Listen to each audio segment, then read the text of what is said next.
వాళ్ళందరికీ. అదేంటంటే Thomas daddy గారి దగ్గరికి నేను ట్రైనింగ్కి వెళ్ళినప్పుడు వాళ్ళు మోకాల మీద ప్రార్థన జరిపించేవారు. మోకాల మీద కూడా ఒక గ్రౌండ్లో ప్రార్థన జరిపించేవారు.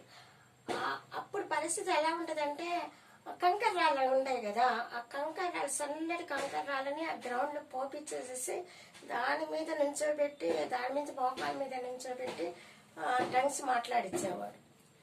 మామూలుగా మోకాల మీద నుంచోవటమే చాలా కష్టము, అలాంటిది ఆ కంకర రాళ్ళ మీద మోకాల మీద నుంచోబెట్టి ఆయన అలా చేసేది కేవలం మనల్ని బలపరచడానికి కోసం వారు అలా చేసేవాళ్ళు.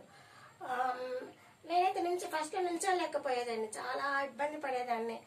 ఖర్చు వేసుకునేదాన్ని, లేకపోతే చున్నీ తీసేసేదాన్ని, అలా చేసేదాన్ని. లేకపోతే అక్కడ వరకు ఆ నాలని అలా తీసేసేసి అలా చేసుకునేదాన్ని ఫస్ట్. కానీ దేవుడి కృప వల్ల కొద్దిగా అలవాటు అయిపోయింది. ఏదేమైనప్పుడు ఇప్పుడు నేను చెప్పబోయేది ఏంటంటే, నేను అక్కడ ఉండగా థామస్ డాడీ గారు చాలాసార్లు అనేవాళ్ళు ఏమనంటే, నేను ఉదయకాలంలో లేచి మోకాళ్ళ మీద ప్రార్థన చేస్తానని. నాకెందుకో మా పాస్టర్ గారు గుర్తుకొచ్చి, నా సంఘంలో ఉన్నటువంటి పాస్టర్ గారు గుర్తుకొచ్చి నేను ప్రార్థన చేశాను. మా పాస్టర్ గారు కూడా ఇలా చేయాలి, మోకాళ్ళ మీద ప్రార్థన చేయాలి అని చెప్పేసి ఆ రోజు నేను ప్రార్థన చేశాను. అంతే మాత్రమే కాదు, సంఘం అంతా కూడా మోకాళ్ళ మీద ప్రార్థన చేయాలని ఆ రోజుల్లో చేశాను నేను. కానీ చేశాను నేను. ఆ తర్వాత ఇక్కడికి వచ్చిన తర్వాత కూడా చాలాసార్లు ఆ విషయంలో నేను ప్రార్థన చేశాను. నిన్న క్రిస్మస్ సందర్భంగా వాళ్ళందరూ అంటే పాస్టర్ గారు పోటీ పెట్టారు. ఏమైనా పోటీ పెట్టారంటే, 1 గంట సేపు కదలకుండా కళ్ళు మూసుకొని మోకాళ్ళ మీద నిల్చొని భాషలు మాట్లాడాలని పోటీ పెట్టారు.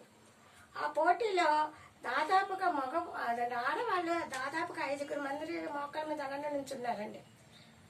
5 మంది అలానే నుంచొని కదలకుండా కళ్ళు తెరవకుండా భాషలు మాట్లాడారు. అలాగే అంత మాత్రమే కాదు, చిన్నపిల్లలు కూడా ఒక 5-6 అసలు నాకు వండర్ అయిపోయింది నిజంగా. ఇంతమంది మోకాళ్ళ మీద నుంచున్నారా అని అనిపించింది. సో ఏదేమైనా దేవుడు చేసిన ఈ మేలుకు దేవునికే మహిమ ఘనత కలుగును గాక అని ఆలోచిస్తున్నాను. అంత మాత్రమే కాదు, అక్కడ ఉండగానే మా సంఘాన్ని గురించి కొన్ని విషయాల్లో నేను ఇలా ఉంటే నా సంఘం ఇలా ఉంటే బాగుండు అనుకొని కొన్ని విషయాల్లో నేను ప్రార్థన చేశాను. అవి కూడా దేవుడి వల్ల నెరవేరుస్తానని నమ్ముతూ ఈ చిన్న సాక్ష్యం దేవుడు చేయించుకున్నాక.